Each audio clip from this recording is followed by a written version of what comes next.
बापू जी अपने साधकों को समझा रहे हैं कि नानक देव जी ने अपने इष्ट को पाने के लिए कितने कष्ट झेले और जब परमात्मा प्राप्ति हो गई तो बाबर जैसे शासकों को भी गुरु नानक देव जी से फायदा हुआ।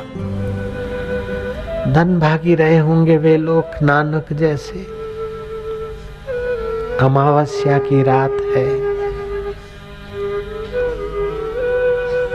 अंधेरी रात है और 12 बजे हैं। माँ ने दरवाजे की दरार से दस्तक देते हुए देखा कि बेटा बैठा है। आंसू बहाता हुआ मेरा 16 वर्ष का लाल बैठा है। माँ ने कहा बेटा नानक अब सो जा। लोग सो गए, पक्षी घोंसलों में आराम फरमा रहे हैं,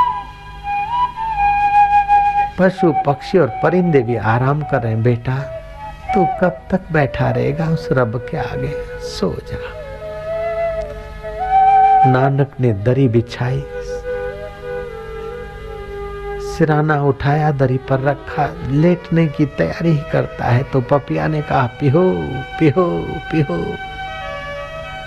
नानक ने सिराना उठाकर कोने में रख दिया, फिर पलथी मारकर बैठ गया। प्रभु का प्यासा। माँ ने कहा बेटा क्या करता? बोले माँ पपिया अपने पिया को पुकारता है तो मैं अपने पिया को भूलकर कब तक सोता रहूंगा? शमशान में तो सदा सोना ही सोना है। 16 वर्ष 6 महीना और 15 दिन की उम्र थी उस दिन की बात। 30 वर्ष 6 महीना और 15 दिन जब हुए, उनका रोना, उनका पुकारना, उनका गुनगुनाना जिससे होता था उस परमेश्वर का प्रागट्य हो गया। गुरु नानक के पास बाबर आया, आशीर्वाद मांगा। फकीर हमारे घर पैर घुमाओ। फकीर घर गए। नानक को बाबर ने वो अपनी दारू की प्याली भर के दे दी। नानक जी कह रहे भंग भसूड़ी सुरापान उतर जाए फिर बहात। नाम नशे में नानका डूबा रहे दिन रात। हमने तो नाम का नशा लिया है, तेरी बोतल का नशा हमें नहीं चाहिए। तुझे क्या मांगना है? बोले बाबा दुआ करो, हिंदुस्तान में वैसा वैसा राज्य है, मैं हिंदुस्तान में दिल्ली का शासन बन जाऊं। बोले अच्छा ठीक है, रब को याद करना, अल्लाह को। वो बन गया शासक बाबर। और बाद में दहशत जमाने के लिए इधर से फलाने चले, इधर से अपने वाले चले, धपने वाले चले और कईयों को पकड़ पकड़ के जेल में डाल दिया। जब नानक के कान बात पहुंची, नानक ने कहा कि अरे कुपात्र को आशीर्वाद दे दिया, मैंने बड़ी गलती की, मेरे को सजा भोगनी चाहिए। देख लो संत के विचार। नानक ने कहा अपने को भी जेल में जाना चाहिए।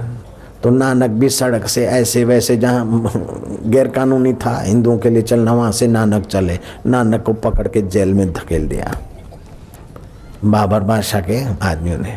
नानक जी जेल में गए और सारे कैदियों को बोला कि ये जेल एक तो माता पिता के माँ के गर्भ की जेल होती है, दूसरी को कर्म करते हो तो यमराज की जेल होती है, और तीसरी ये सामाजिक जेल होती है। सामाजिक जेल तो देखने भर को है, वो खतरनाक जेल है। उन खतरनाक जेल से बच जाओ, इस जेल का उपयोग करो। नानक ने वहाँ कीर्तन और भजन शुरू करा। लोगों ने बोला कि अच्छा हुआ कि हम जेल में आए, सत्संग तो मिला। जेल में बैठ के भी सत्संग मिलता है तो सौदा अच्छा है, मैदान में बैठ के मिला तो क्या घाटा है। फिर लोगों का दुख तो दूर हो गया। उनको दबोचना चाहता था बाबर, लेकिन सत्संग मिल गया तो कौन दबेगा। हौसला बुलंद हो गया। तो गुप्तचरों ने बताया कि एक फकीर आया है, उसको नानक नानक बोलते हैं, और सारे बंदे निर्भय हो गए ना। गुरुद्वारे के जो है ना अकाली और भी जो सत्संगी हैं सरदार भाई, आपको मजा आता है ना ये गुरुवाणी सुन के, गुरुदेव की बात सुन के। आहो जी आओ बाबा सांदी गाल करते सी।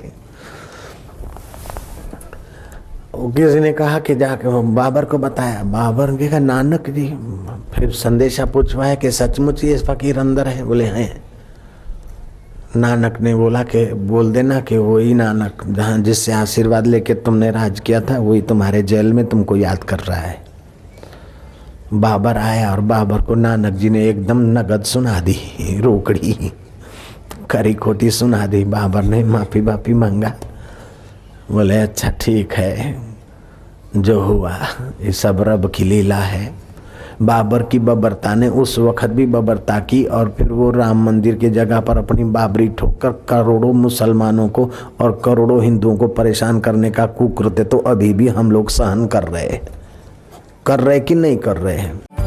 पूज्य बापूजी के जीवन उपदेशों और योग लीलाओं पर आधारित आध्यात्मिक मासिक वीडियो मैगजीन ऋषि दर्शन पाएं अपने एंड्रॉइड फोन पर, जिसमें आप पाएंगे पूज्य बापूजी की ज्ञान भक्ति योग से संपन्न अमृतवाणी, शास्त्रों का गूढ़ रहस्य, व्रत त्योहारों का आध्यात्मिक महत्व, बापूजी के कहीं न प्राप्त होने वाले दुर्लभ सत्संग, संकीर्तन और हर ऋतु में स्वस्थ रहने के उपाय, पूज्य बापूजी के मंगलमय दर्शन व संदेश, आश्रम व समितियों द्वारा चलाए जा रहे सेवा कार्य और कैसे गुरु कृपा से पाते हैं भक्त सब कुछ। इजी साइन अप मोबाइल पर ही हर महीने ऋषि दर्शन को डाउनलोड अथवा प्ले करें। Easy payment and easy membership.